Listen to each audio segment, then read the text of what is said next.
This Indian woman has killed 8 of her baby girls.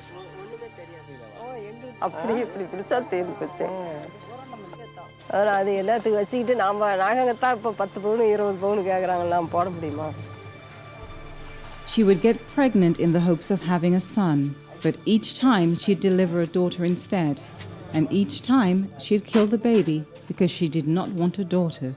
She wanted a son. மனசுல அது வச்சிருக்க கூடாது. பையனா இருந்தா வச்சுக்கலாம், பெண்ணா இருந்தா ஒளிச்சு பண்ணலாம். பிறந்த உடனே நானே பாசிபிள். அதே அப்படி சொல்றாங்க. பெண்ணால எது வேணாலும் செய்யறாங்க முயற்சி எடுத்து. எப்படி? Sadly, this woman's story is not unique. In many nations, particularly India and China, the 3 most dangerous words heard at the birth of a child are, "It's a girl."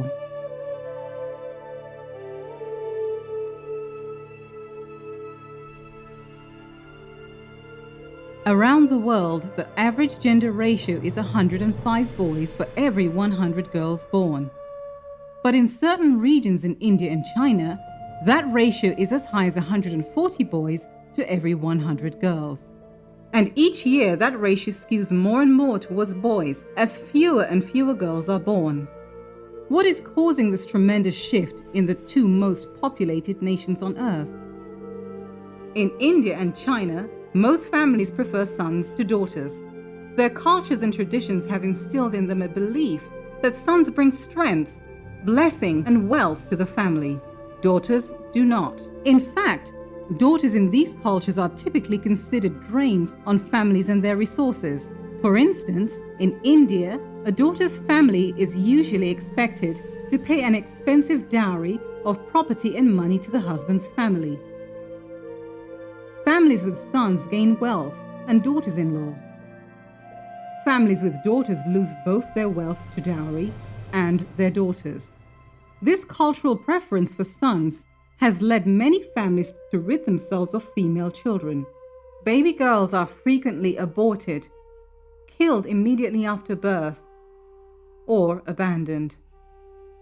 Those daughters that do live, though, often become victims of neglect and abuse. This mass extermination of female children, this gendercide, is the direct result of cultures which place a high value on the lives of boys and a low value on the lives of girls.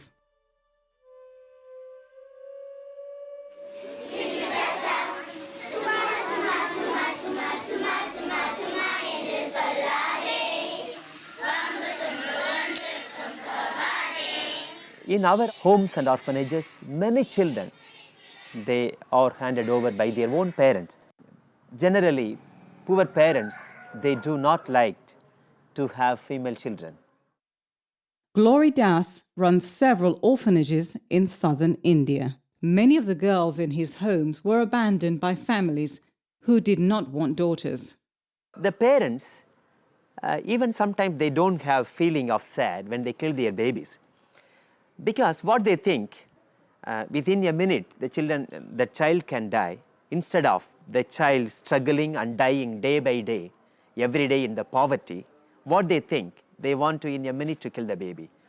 வருமானம் இல்லை, அப்போ ஒன்றுமே பண்ண முடியாது. சம்பாதனை ஆம்பளை சம்பாதனை இல்லை. அப்புறம் ஒருத்தி கஷ்டப்பட்டுட்டு சமாளிக்க முடியாது தான். Mariammal, she said she don't feel anything bad that she killed her baby many years back. Because now she is struggling by poverty and lots of ups and downs in her family. So she feel if that baby is still alive, she would have suffered very much. வரதட்சணை இப்போ தீர்த்தவங்க sir சரி வரதட்சணை ஆம்பளை வருமானம் இல்ல, அந்த நேரத்துல விலைவாசிக்கு வந்து அந்த நேரம் சம்பளம் அதிகமா கிடையாது. புளியாது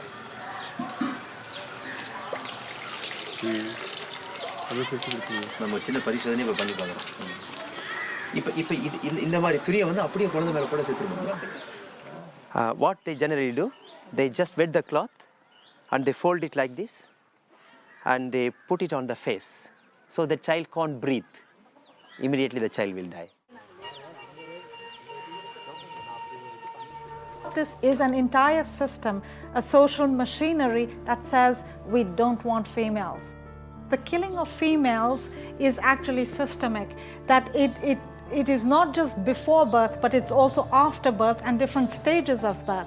There's a huge amount of female infanticide. Girls under the age of 5 and under, have a very high mortality rate. Either they don't get food, or if they are sick, they don't want to spend on their medicine. It is negligent homicide. They're just allowed to die in a way that boys are not allowed to die.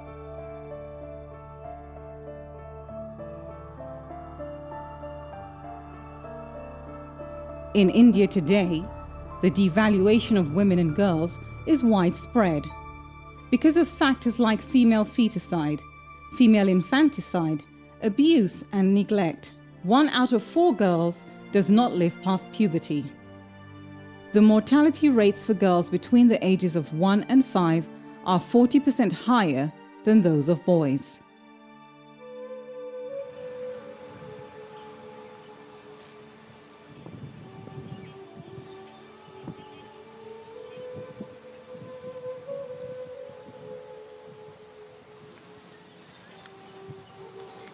Why are some of the Indian households secretly and brutally eliminating daughters from their family system?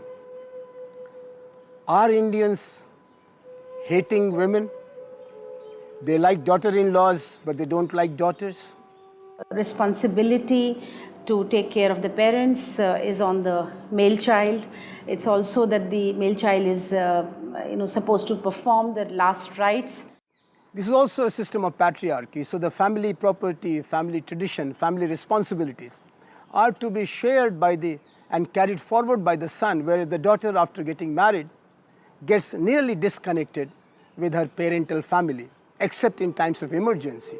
So a grown-up daughter is literally no good so far as family wealth system is concerned, family's requirements are concerned, family's challenges are concerned. And this makes Indian people have son preference and daughter avoidance. According to one UN estimate, there are up to 200 million missing women in the world today due to gendercide. Today, India and China eliminate more girls than the number of girls born in America every year. Genocide is the deliberate, systematic destruction of a racial, ethnic, or religious group. Gendercide is the deliberate, systematic destruction of a gender group, usually girls. பொதுவா எப்படி எல்லாம் கொன்னாங்க அந்த டைம்ல எல்லாம் என்னென்ன மெத்தடாலஜில எல்லாம் குழந்தைகளை கொன்னாங்க சொல்ல முடியுமா? தலையை தாம்பு அப்படி ஊற்றி இருக்கு மேலே ஊற்றுறாங்க, வேறு இதெல்லாம் பண்ணுறாங்க. So they crushed the neck or they put the wet cloth on the face. Sometimes they put some rice, the child will die. Sometimes they give poison, some drops of poison in the milk. There are some special plant. If they take the milk from that plant, the child will die.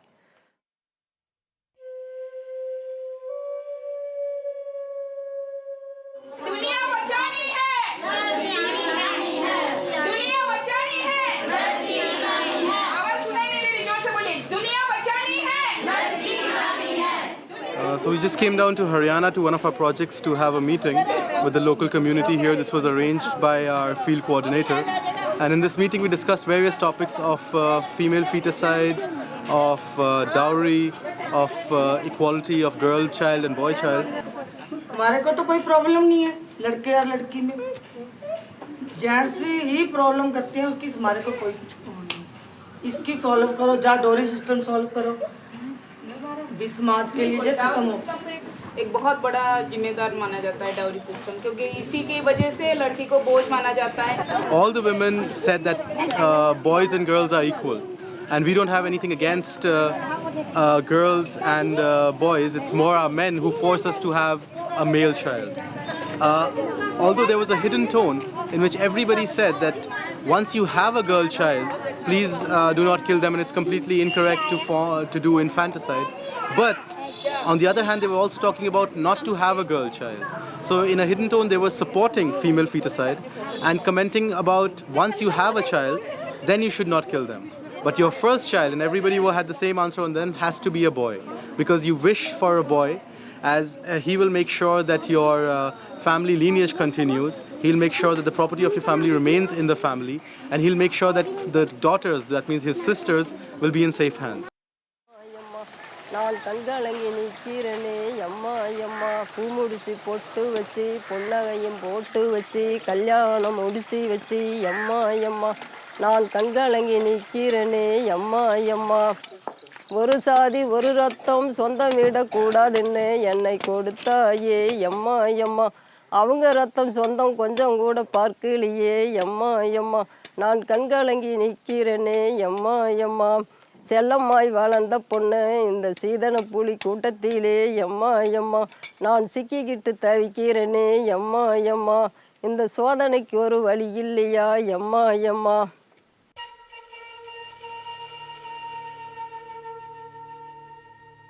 In India, as girls grow up into women, their plight does not improve. More than 100,000 are murdered each year because they fail to produce sons, or because their new husbands or in-laws are not satisfied with the dowry they received. In 1961, the Indian government outlawed dowry to prevent such crimes, yet the practice still remains common today. And a majority of dowry-related crimes are never investigated or prosecuted.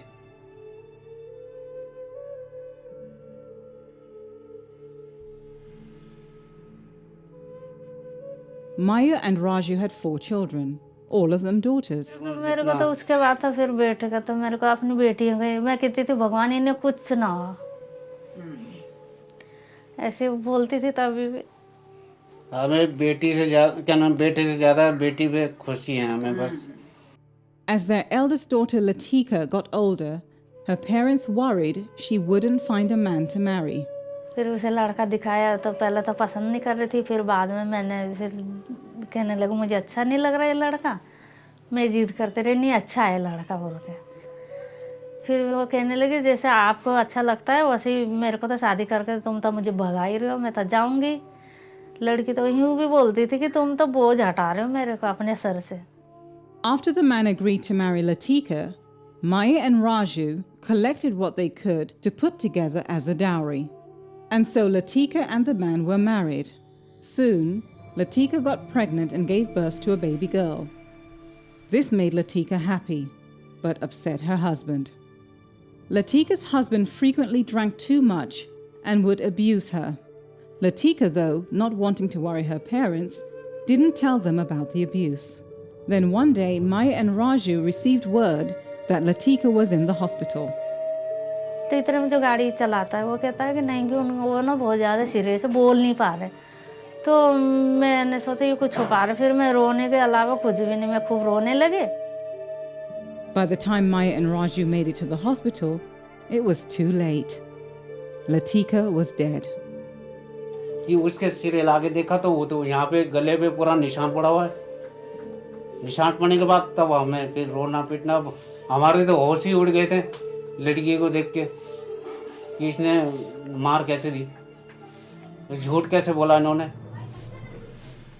ऐसे ऐसे दगेबाजी करी है हमारे साथ। ये ज़मीन बेच के हमने अपना पूरा आधा हिस्सा ज़मीन का हिस्सा पूरा बेच के सब कुछ दिया। Latika's husband had claimed she had hung herself, but Maya and Raju didn't believe him. The police arrested Latika's husband for the killing of his wife in what is known as a dowry death. But after a few weeks, they let him go. In India, courts frequently ignore dowry deaths and other crimes against women. Now Maya and Raju worry about Latika's baby girl, their granddaughter. They worry for her safety, living with the man who killed Latika. Homes where there is tremendous violence inflicted on women are the same homes where violence is killing girls of 5 and under at an abnormal rate. So it is like the female becomes one of the inadvertent pawns in this resource exchange in a patriarchy. So you can buy her, sell her, keep her, you know, or kill her, however you want. It's like with any resource, you know, so that is the complete dehumanization of females. Dowry and infanticide and feticide go hand in hand. The minute dowry enters a community, everyone becomes greedy for dowry. They think, okay, this is another way of getting a huge amount of money, and they demand huge amounts in dowry. And if they are entitled to get dowry, then they have to give dowry as well. So that becomes reason for them not to have girls and daughters. And so that doesn't matter whether you are very poor or you're very rich. In India, that same logic applies. You know, if you're very rich, you're getting, you know, foreign BMWs and Mercedes in dowry, but you'll have to give that also in dowry. So the logic for why feticide and infanticide are occurring today are actually more, it is really greed based. It is not based on economic necessity. It is greed based. It's every son is one way of getting money in, and every daughter less is less outflow of money from within a family.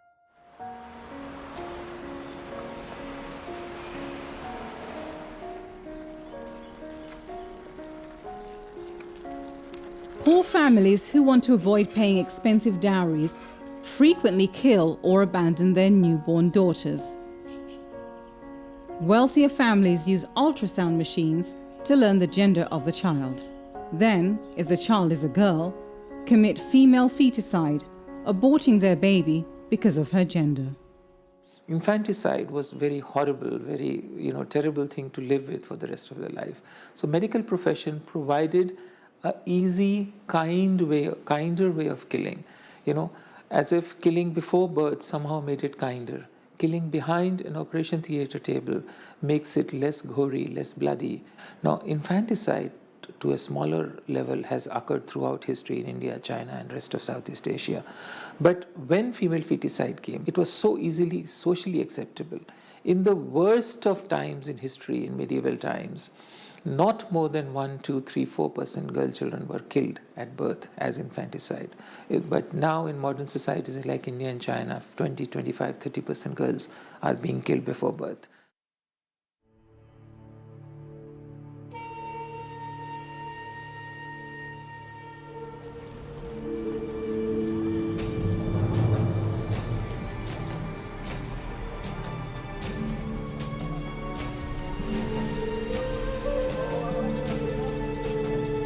The pressure started the moment they came to know that I am carrying twins. The pressure started to get the sex determination test done.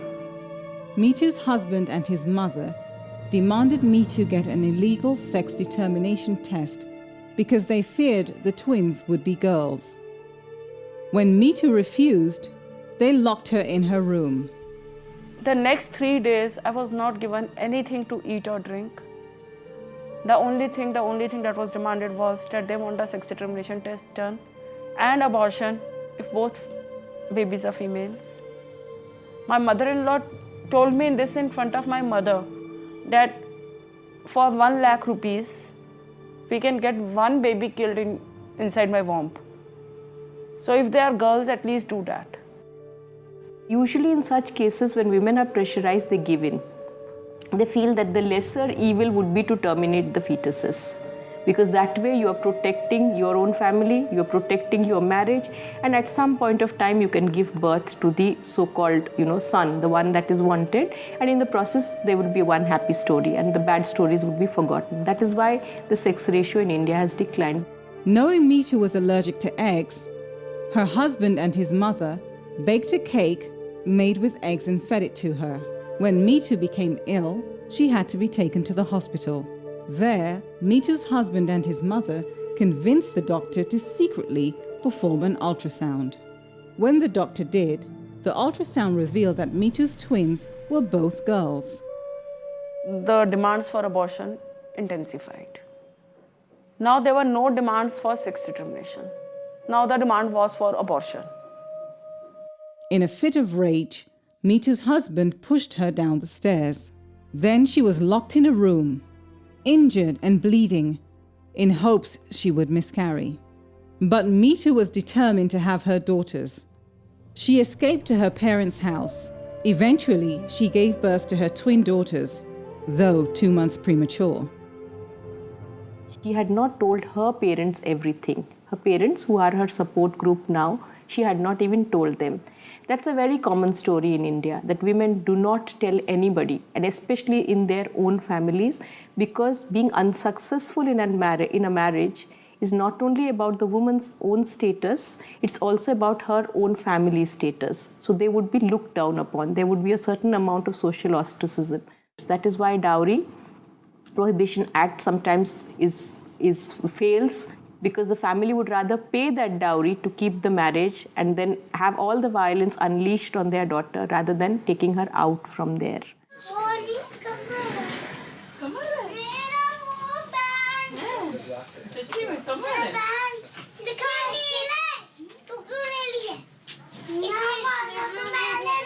My husband told me that he wants a mutual divorce. He hates me and he doesn't want to live with me. He wants to remarry because he wants to have sons, which I have not given him. He has not got anything by marrying me. He has not got dowry. He has not got sons. So according to him, I was a useless wife. He wanted to throw me out. Then I think she changed from being a victim to a survivor.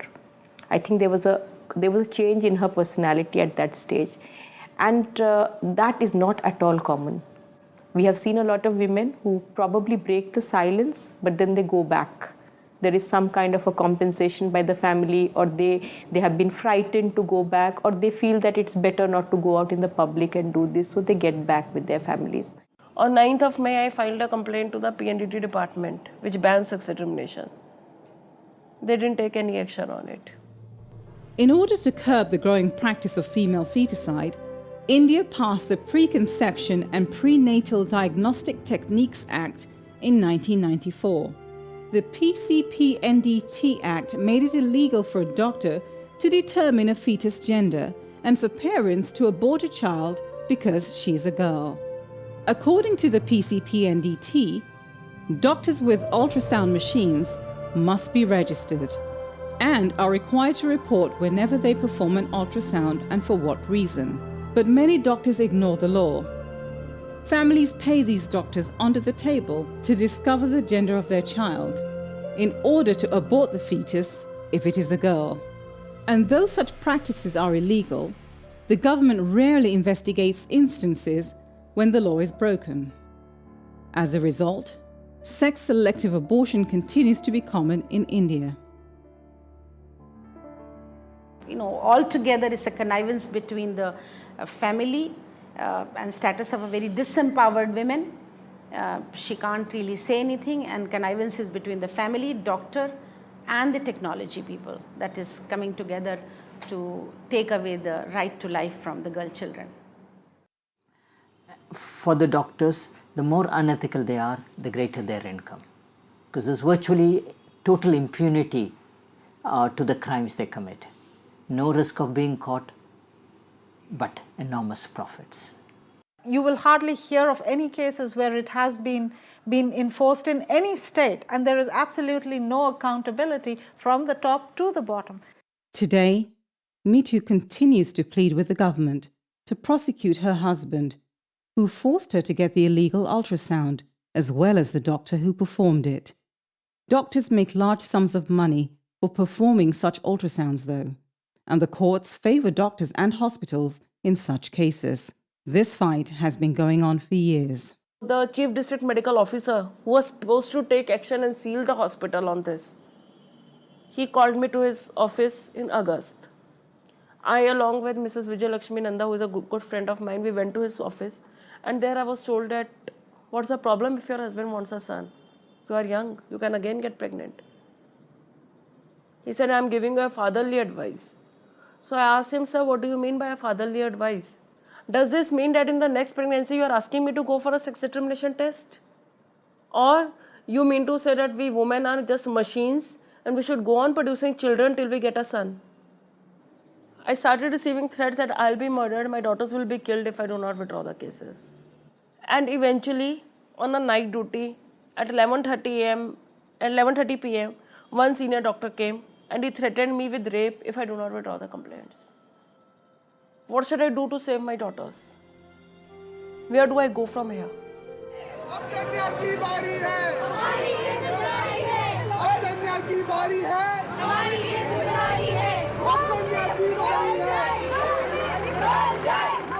But the reason I am rushing to the courts is that if all this can happen with an educated woman like me, what is the guarantee my future generations, my daughters will not face the same harassment when they grow up?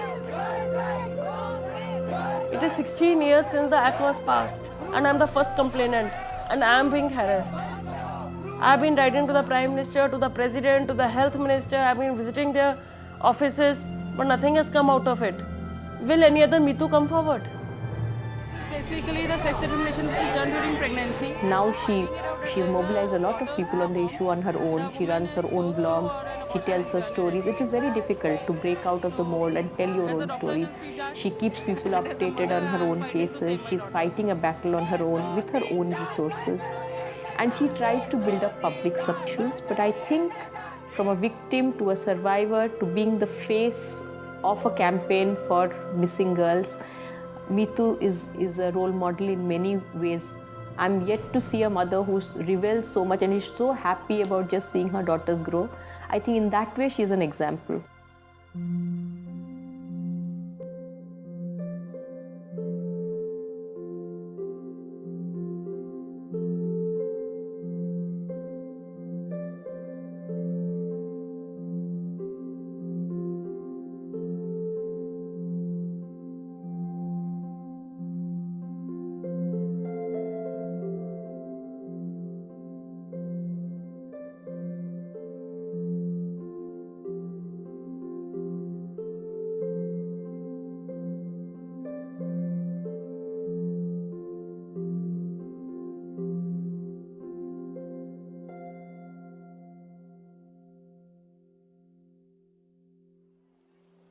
The female gendercide prevalent in India is also widespread in its neighbor China. Like India, China is a patriarchal nation with a strong son preference culture. But the Chinese government has created a policy which ultimately encourages gendercide.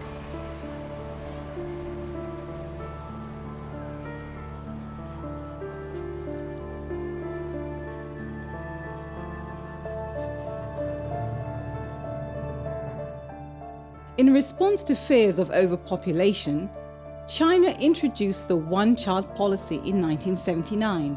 The law restricts most Chinese couples to one child. Rural families, though, are allowed a second child if their first is a daughter, so they can try for a son. Enforcement of the policy is strict and harsh. Families found in violation of the policy may be subject to forced abortion or forced sterilization.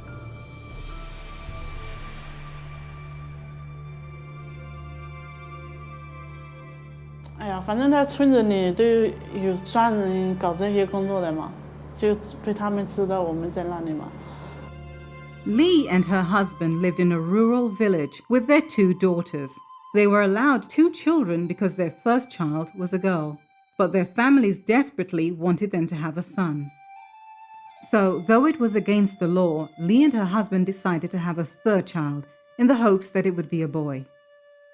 When they found out that they would be having another girl, their parents told them to get rid of the baby. Another daughter would do them no good. But Lee and her husband wanted to keep their child. 生我女儿了，那么就打电话回家跟她爷爷奶奶讲，就是说那么回去第3个生我女儿，然后那爷爷奶奶都说是都给电话都给俺们讲，都说家里都说去打到。 In China, there's a system of paid informants where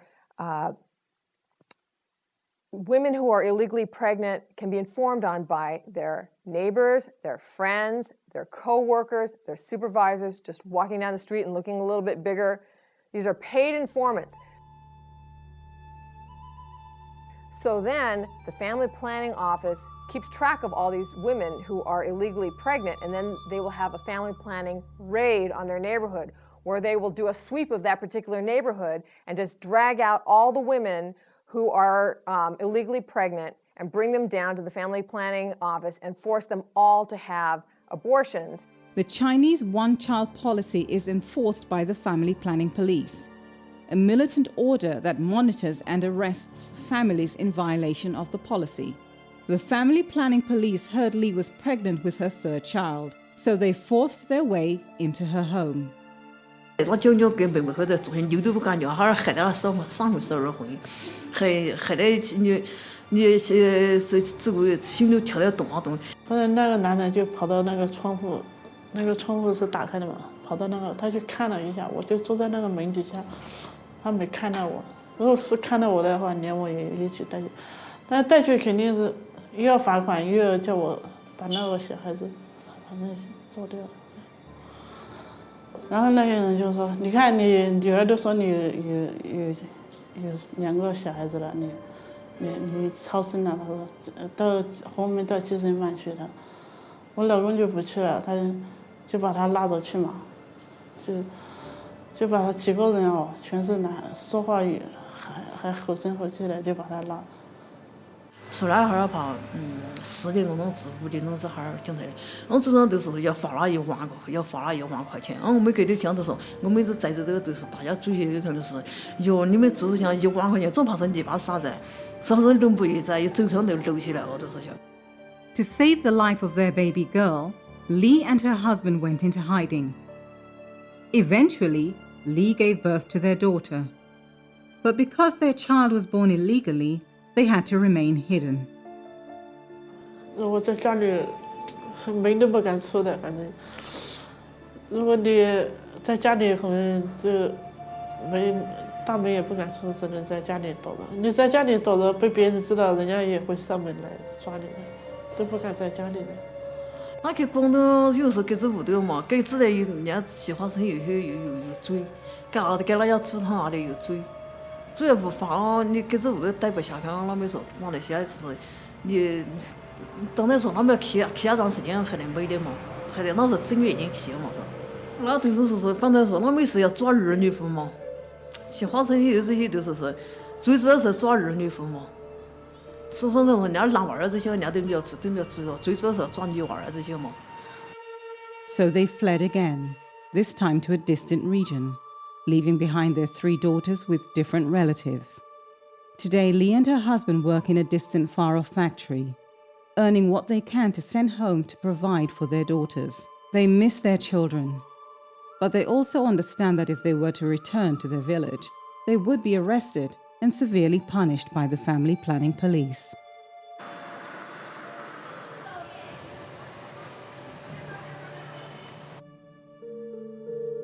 妈妈出去打工赚钱，因为她赚钱给我读书，因为她想妈妈了。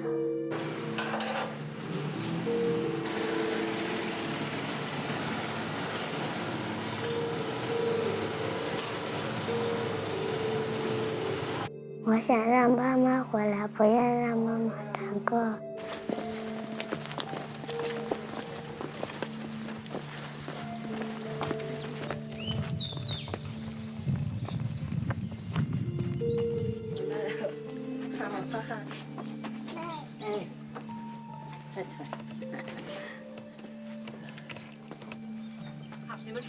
我是家大多少那说了舍不得，我说姑娘娃儿大到一夜你们不舍得负担，然后我说生个男娃儿你们一个人，因为我那时候管负担不负担是由我们负担了，说你愿意跟我们带你带，不愿意带算了。我说管你们生不生。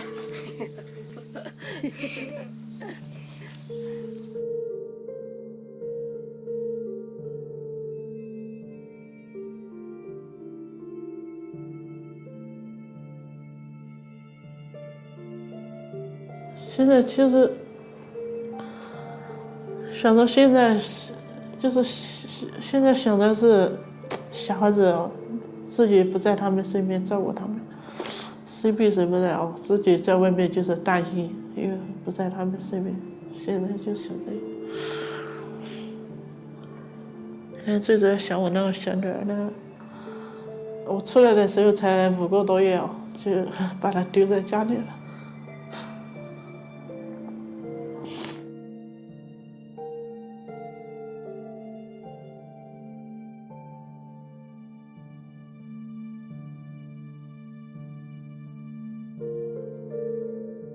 现在想来就是，如果能多打2年的话，回去修点房子，然后反正给照顾小孩子嘛，多赚点钱，小孩子也比较过得好一点以后。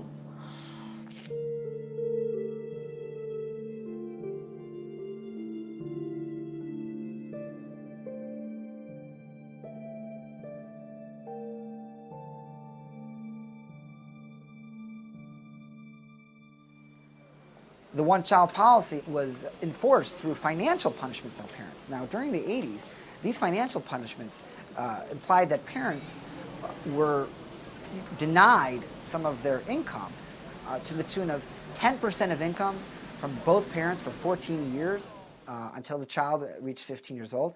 And in recent years, the one-child policy punishments have become even more severe, 2 to 3 years of family income for parents to have at least one kid. Now, some of these parents have decided to have a kid, you know, in spite of the policy, but for many parents, they were forced to choose between a financial punishment that they could not afford or not having a son, which was something they also couldn't deal with. And so for those parents, they were choosing between financial ruin or engaging in sex-selective abortion. 后面他还拖了个西瓜。不可以。我画小鸟好不好？画小咪咪呢？我画太阳。我现在呢已经结婚差不多10年。那在5年以前呢，我和我的先生那个时候也没有任何的准备，就是很怎么说很意外的那种情形下呢，就有了我的女儿。所以那个时候对我们来说没有准备的太好，所以那种心里面的矛盾七上八下。但是因为是第一个孩子嘛，所以也还是很，后来接受之后就很精心的去度过那个孕期啊，养育他的成长，然后也真的是学了很多啊。然后就在这个时候呢，好像就上个月就发现，哎，我怎么怀孕了？但是另外一方面对我来说，其实也是怎么说，还是蛮有压力的，因为你知道，在这个地方，一方面是，社会的政策不是很支持这样的事情。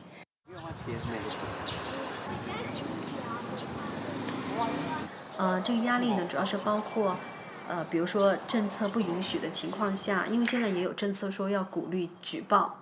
所以在社区里边，如果是真的有人有这种心思要去举报你的话，他可以得到一点奖励。然后的话，我可能就会被胁迫去怎么样流产啊什么的。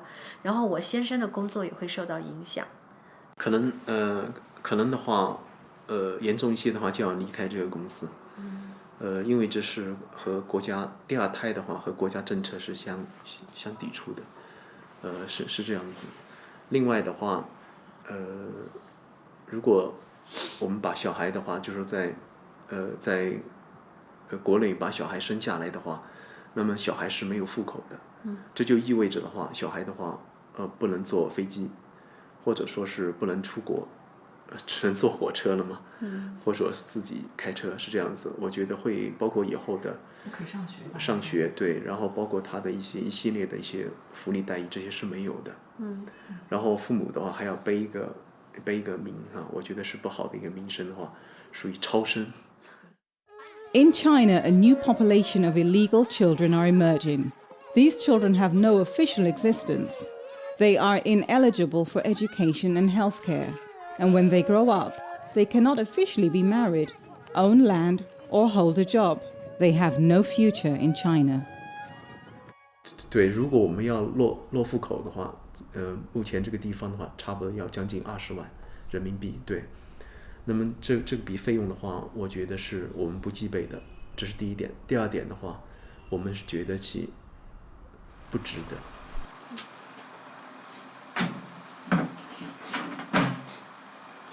其实在我的家庭里面，我的父亲也是很期待，因为我们家是3个女孩嘛，所以她也是很期待有个男孩的，所以这个期待其实也带给了我，也有同样的这种感受，就是说，如果一个家庭里边他能够为这个男性他也能够生一个男孩的话，其实也是好像挺好的一件事情。他们都这样讲的，就是如果我生了儿子的话，别人就请我吃饭；如果我生了女儿的话，我请别人吃饭。就是意思是亏和赚的这种2种概念了嘛。但是另外一方面呢，就因为政策啊怎么样啊，就开始为去哪儿生、多少钱、怎么样把这个孩子安全的生下来，在途中不被这些政策影响等等，这些要做一些掩护。然后就考虑到那个整个怀孕的过程，你有时候可能得躲躲藏藏啊，或者怎么样，就这些方面就让我觉得还是很焦虑。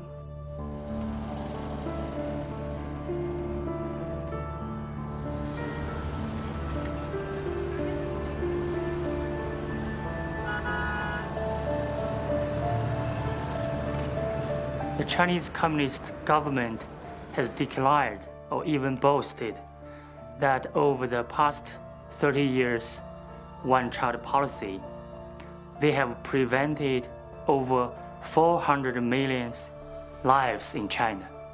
That's greater than the entire population of the United States. They also reported that there are 13 million abortions a year. That is about 35,000 a day and almost 1,500 an hour. Many of these abortions are forced abortions up to the 9th month of pregnancy. According to the World Health Organization, 500 women a day kill themselves in China, and countless more attempt it. China has the highest female suicide rate of any country in the world. Could this epidemic of female suicide in China be related to forced abortion, forced sterilization, and female infanticide? How does a woman feel about herself as a woman if she has killed her daughter just because she's a girl? How does that make her feel about herself? How does that make her feel about her own right to live, to draw breath on this earth?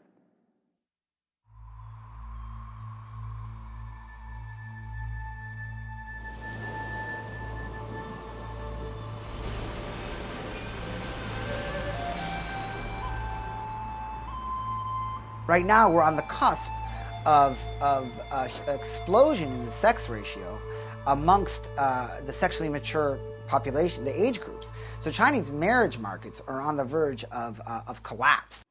Today in China, there are around 37 million more males than females living.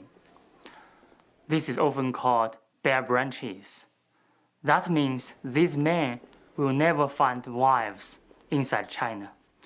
This serious gendercide has caused sex trafficking, prostitution market, and child bride kidnapping. These bare branches are a growing problem. Each year, 1.1 million more boys are born than girls in China, and currently there are 37 million more men than women. That means there are 37 million fewer women for men to marry. As finding a woman to marry becomes more and more difficult for men, child trafficking has increased dramatically. Girls are stolen or purchased by families so they can be secured as future brides for their sons. "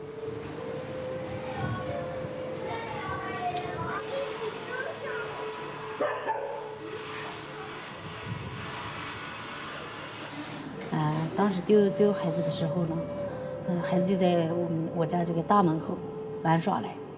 孩子玩耍的时候，当时我们丢完孩子的时候，我一会儿我5点半丢完孩子，我5点40出去外面找孩子。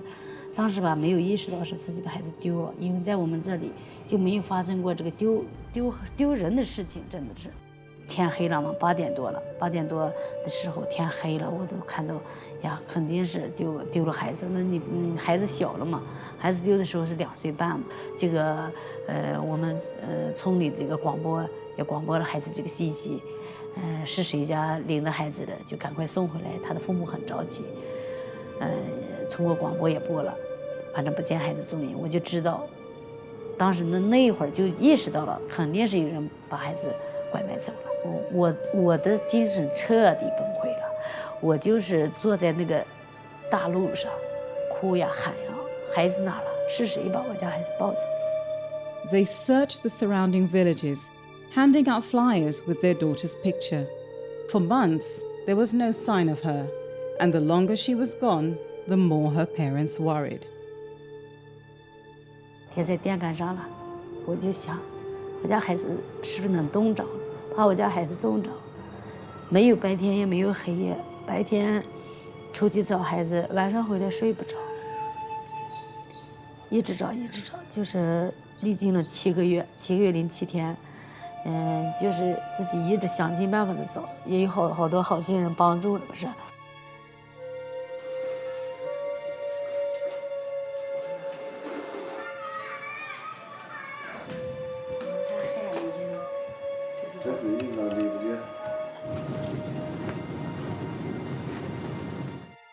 Then, someone in another village said she had seen a child looking like the little girl living in a nearby home. The parents went with the police to the home the caller had reported. Inside, they found their daughter, healthy and unharmed. The police arrested the residents who had kidnapped her. 这是刘亚，这是刘亚，这是不是刘亚？对，就是找回孩子的时候，我的生活就是发现好像是翻天覆地的这个生活的这个变化。孩子回来家以后，从来不去门口玩，他自己人都能你去门口玩，我不去，我怕坏人来了。The couple is believed to have stolen the little girl to provide a future bride for their son. It's estimated that there are approximately 70,000 children every year that are stolen away from their parents and trafficked to other parents who have not been able to have a second child through the birth process, so they want to traffic a child into their families.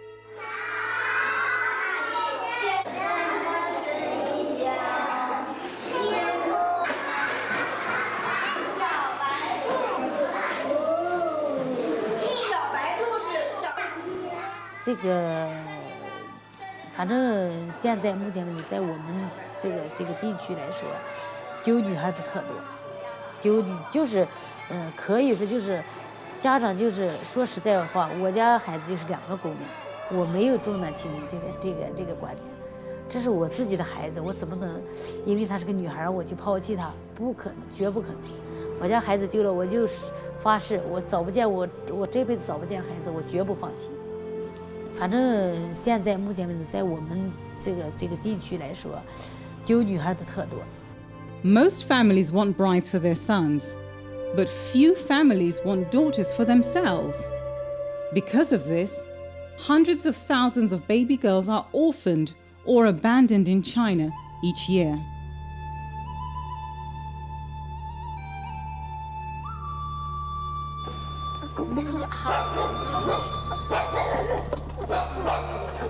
没脚了，你在哪就是没脚了。我上浪头浪头干么？他鸡了嘛？把鸡的那鸡是好养活，我就是他鸡啊，你湖边得住，就是你我日说那湖那么去做水淹了嘛湖。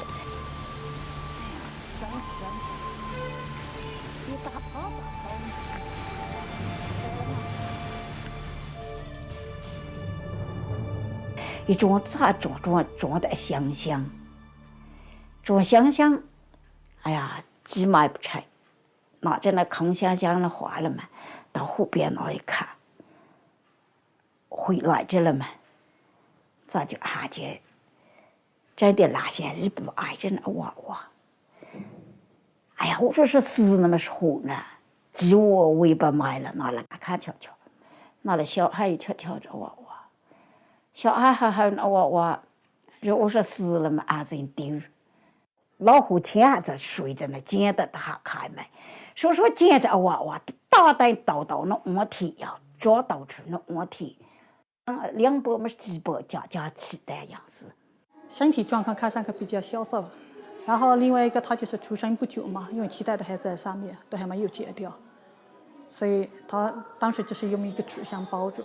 记得跳在这儿，哎呀，保安不按要，保安说我得摇着分草车的。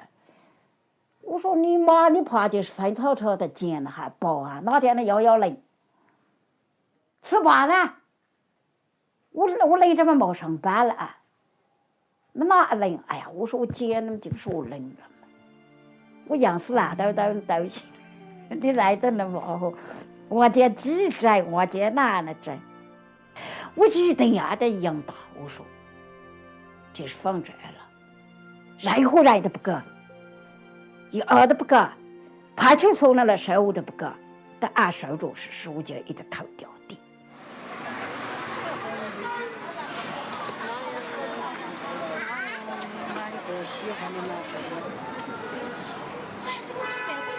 是不是？你最喜欢跳舞了？我都不知道你们啊。什么意思？其实呢，我开始就是我妈带回来以后呢，我也没有想着收养，所以捡回来以后是我妈就养着了。然后我决定收养它呢，我就想着不过就是签个字嘛哈，收养就收养了嘛，我也没有考虑那么多。所以呢，就考虑来考虑去，然后大家说了，就让我觉得很挣扎，因为考虑去考虑来，就很多的周围亲朋好友就有很多好意的说法，就说，你看你现在，一呢你的工资不高，第二呢你还没有找对象，第三呢你看你父母又是年纪大了，然后你妈又没有工作，身体不好，然后你看人家还要叫你签字，你以后结婚不准生孩子。你这样就给你造成很大的困难，你以后找对象就更难了。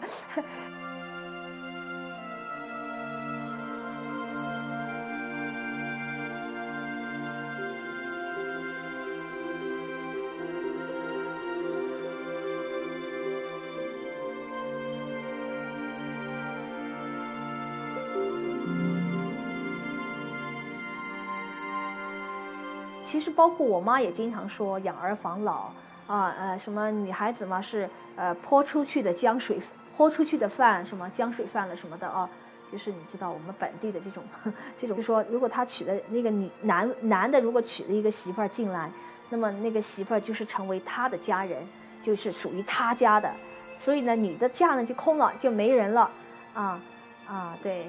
是这样的，我妈是这样说过，但是我妈没有这种思想，所以她捡到美惠，她并没有想他是男孩女孩，她就怜悯他，然后就带到家里来了。小孩子他就不丢了，他就真着，他就要了。要是多生呢，生了真是二两，丢不要。一些农村的，生啥那是那了嘛，是二两了嘛，拿着买还上多。不好，就别的人要。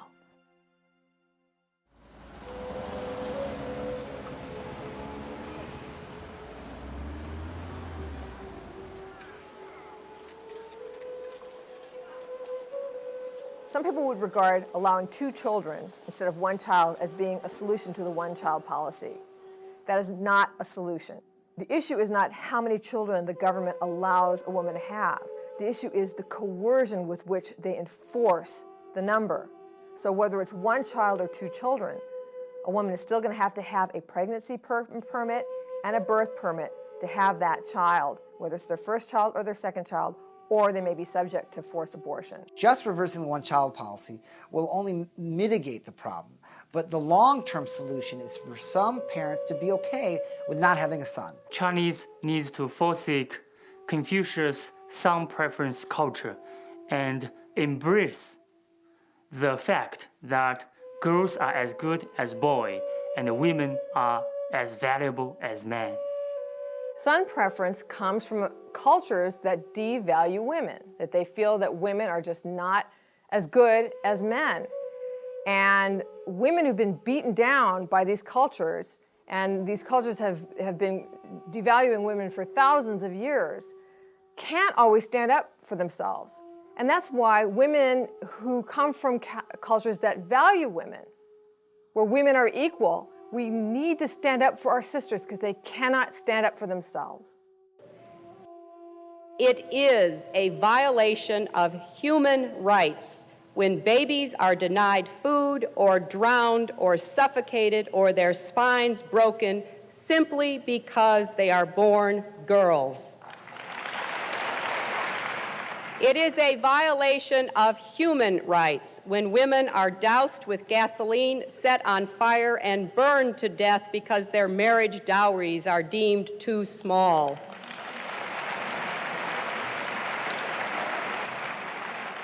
It is a violation of human rights when women are denied the right to plan their own families, and that includes being forced to have abortions or being sterilized against their will. If there is one message that echoes forth from this conference, let it be that human rights are women's rights and women's rights are human rights once and for all. Sadly, since this address in 1995, very little has been done either socially or politically to stop gendercide around the world.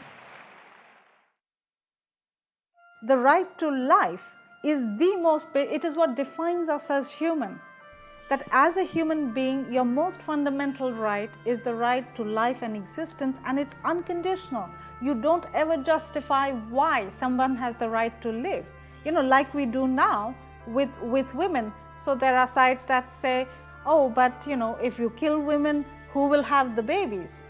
Well, so like I said before, that I have argued, well, does that mean you kill women who don't want to have babies? Women are so beautiful, why do you want to kill them? Well, if they're ugly, then do you kill them? The right to life it's an uncontested right. But the fact that we have to justify why women shouldn't be killed, that is a dehumanizing argument in itself. So I think that there is somewhere there has been a huge shift in the female genocide from the human rights basis. So we are treating women as like pandas, or any other wildlife animal that is going extinct and that we should raise for the conservation. So when you say something like, you show a picture of a little girl and you say save the girl child, and you have many people say that, yeah, save the girl child. Who are we addressing? Who are we talking to? Who is going to save the girl child, and whom are you going to save the girl child from? You do not get to this scale without much of the population being involved in some way. Either it's happening in the families in terms of feticide, dowry violence, or they are involved in the police or courts, or they're turning a blind eye when it happens in their neighbor's house or their neighborhood. Everybody is involved, perpetuating a system, turning a blind eye, allowing for it to continue. So it is, when you say save the girl child, who's listening? When you turn the mirror around, and unless we take a good hard look into our psyche, into our moral conscience, and you realize that as a nation we have need for examination, for shame, and for change, for actually confronting it within ourselves, nothing is going to change. There needs to be an assumption of responsibility, that there is something that we have allowed to go horribly wrong, and we are each responsible for it.